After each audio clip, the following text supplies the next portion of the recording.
बचा के रखना किसी चीज को आने वाली जनरेशन के लिए, आने वाली पीढ़ी के लिए, ठीक है जी। इसमें जल, भूमि, वायु और पेड़ पौधों का संरक्षण हमारे अस्तित्व के लिए अनिवार्य है। अस्तित्व क्या होता है?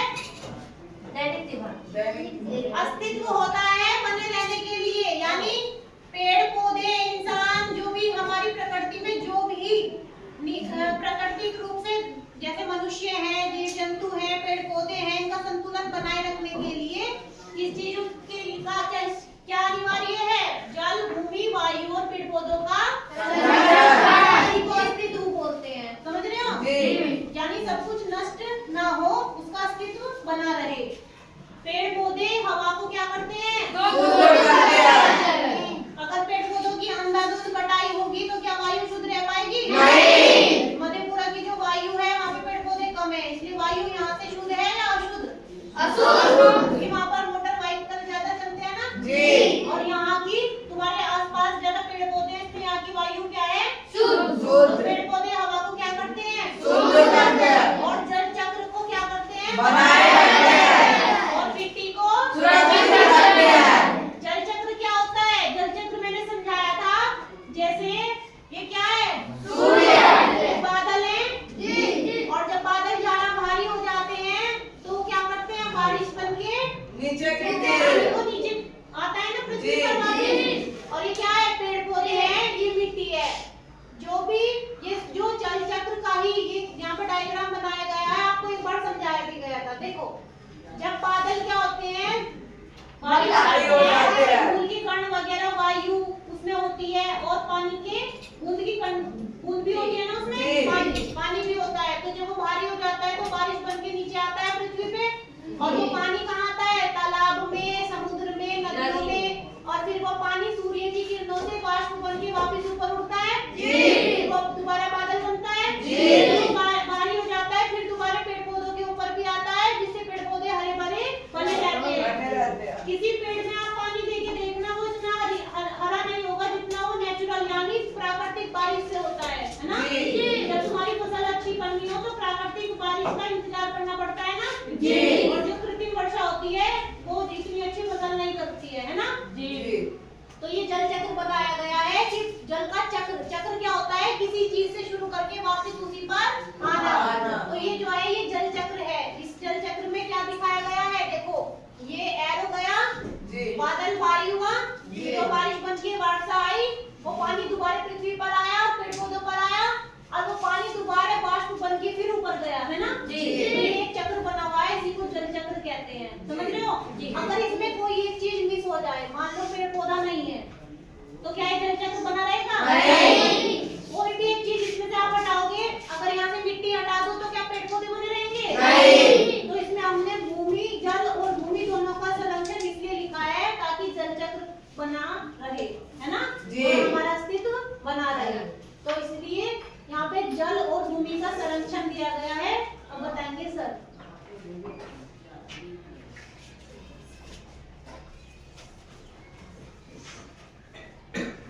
जल संरक्षण क्या है? जल संरक्षण वर्षा का जल संचयन करे। वर्षा का जो पानी होता है उसको संचयन बने जमा करना है। अब जमा करना है तो उसके लिए क्या करेंगे? गड्ढा को देंगे, गड्ढा रहता है, उसका बहाव उधर कर देना है। नलों को बंद रखे, नल को जो चलाते हैं हम लोग, चला के छोड़ के चले जाते हैं, तो जल का बर्बादी हो रहा, पानी का खपत हो रहा है, तो उसको बंद कर देना और पानी के पुनः उपयोग को बढ़ावा दे। पुनः माने तुरंत, उसको फिर से। हाँ, अब है भूमि संरक्षण। क्या है? भूमि संरक्षण। भूमि का भी हम लोगों को सुरक्षित रखना है। वृक्षारोपण करे, पेड़ लगाओ। एक पेड़ कहता है 10 पुत्र के समान होता है, ताकि मिट्टी के कटाव को रोका जा सके। जहाँ पेड़ नहीं है वहाँ जो बारिश का पानी बूंद जो गिरता है वहाँ मिट्टी कटता है, और पेड़ का जड़ जो है मिट्टी को पकड़े रहता है। रसायनों उर्वरकों का कम उपयोग करें। ये रासायनिक खाद डालते हैं हम लोग, हाँ? तो उससे क्या होता है मेरा जमीन बंजर होते जा रहा है। उसके बाद है जैव विविधता। क्या है? जैव विविधता। अधिक से अधिक पौधे लगाए।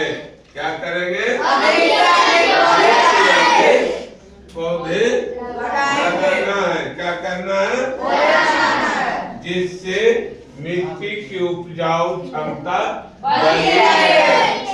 अब देखो पेड़ का जो है पत्ता गिरता है नीचे तो सड़ता है, वहाँ का मिट्टी ढीला रहता है। क्या रहता है?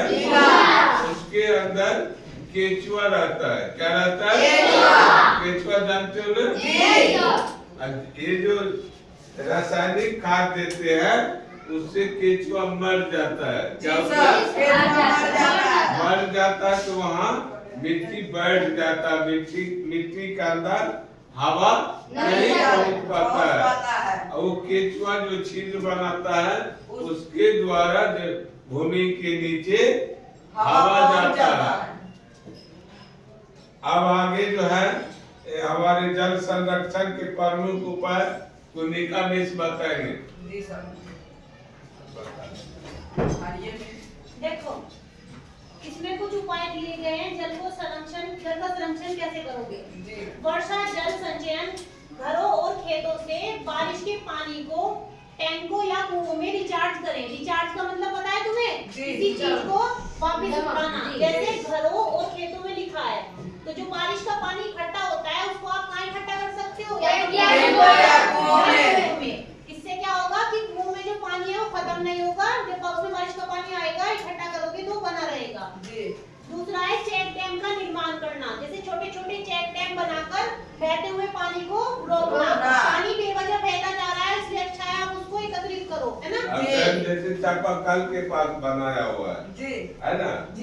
पानी तो है, अनाप शनाप जगह तो बह नहीं रहा है, एक जगह है जो जल भंडार को रिचार्ज करता है। जल भंडार में जैसे अभी टैंक और कुआं बताया था ना, इसी तरह से वो क्या करता है? पानी को जल भंडार में रिचार्ज करता है।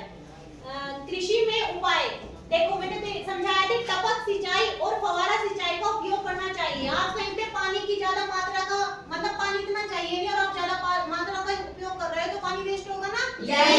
मान लिया आपने पेड़ पौधे लगाए हैं खेत में, अगर आप सिर्फ उस पे स्प्रे करोगे या जो टपक सिंचाई होती है यानी जहाँ आपको पानी की जरूरत है फसल पर उसी पर पानी जाए, फालतू जगह ना जाए। समझ रहे हो? तो और जितने पानी की जरूरत है उतना ही जाए तो उसको टपक सिंचाई और फव्वारा सिंचाई होती है एक। इसमें पानी की कम मात्रा में ही सिंचाई हो जाती है ना? तो पानी तो कम लगता है और सिंचाई भी हो जाती है। इसीलिए ये सिंचाई बहुत उपयोगी मानी जाती है जल के संरक्षण के लिए। और इसमें क्या होता है कि इसमें लिखा है कि फव्वारा सिंचाई का उपयोग करना जिससे पानी की बर्बादी कम हो। समझ रहे हो? अगर आप ज्यादा पानी वेस्ट करोगे तो सिंचाई तो हो जाएगी लेकिन पानी वेस्ट हो जाएगा। एक है रिसाव रोकना, घरेलू स्तर पर नल बंद रखना और लीक हो रहे पाइपों की मरम्मत करना। पानी कहीं भी वेस्ट हो रहा है आपको उसका बचाव करना है। जैसा भी बताया था नल अगर किसी और का भी खुला हुआ है उसको भी बंद देख रहे हो तो बंद कर दो। समझ रहे हो? अगर आप सड़क पे जा रहे हो किसी का नल बाहर लगा है घर में जाके घुस के नहीं करना है किसी का। अगर बाहर कोई नल है सार्वजनिक वो खुला हुआ है तो उसको आप बंद कर दो अगर उसका इस्तेमाल नहीं हो रहा है तब। समझ रहे हो? और एक यहाँ पे लिखा था पानी का पुनः उपयोग करना। पुनः उपयोग में अभी बताया था मान लिया घर पे माँ ने कपड़े धोए और वो जो पानी बचा है कपड़ों का, कपड़े पानी में तो निकालते हैं तो पानी हो जाता है ना गंदा। वो सरफ का जो पानी होता है उसका आप इस्तेमाल पुनः उपयोग में कैसे कर सकते हो? वो अपना क्या बाइक धो सकते हो और साइकिल धो सकते हो तो उसका पुनः उपयोग हो गया। या आपको घर धोना है, घर साफ करना है, पक्का फर्श तो उसमें भी उपयोग कर सकते हो। तो इससे साफ पानी वेस्ट होने से बचेगा और उस पानी का पुनः उपयोग हो जाएगा। अब यहाँ पे लिखा है भूमि संरक्षण के प्रमुख उपाय। तो जब आपको जल को संरक्षित करना है उसके लिए जरूरी है कि भूमि को भी संरक्षित करना होगा। उसमें है नंबर 1 पे वृक्षारोपण। मिट्टी के कटाव को रोकने के लिए अधिक से अधिक पेड़ लगाएं। मिट्टी को आप तभी रोक सकते हो जब आप पेड़ पौधे होंगे। पेड़ पौधों की जो जड़ें होती हैं वो क्या करती हैं? मिट्टी को पकड़े रखती हैं। तो वो जो मिट्टी का कटाव है वो सिर्फ पेड़ पौधों से रुक सकता है।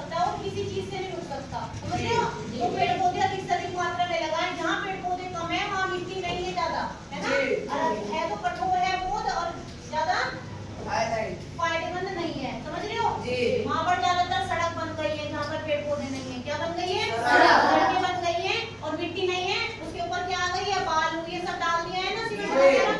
और दूसरा है मेड़बंदी, खेत के चारों ओर मेड़ बनाकर मिट्टी को बहने से रोकना। जो खेत होते हैं जब उसमें सिंचाई की जाती है तो पानी का जो फ्लो जाता है ट्यूबवेल वगैरह से, तो वो जो पानी अपने साथ साथ क्या बहा के लेके जाता है?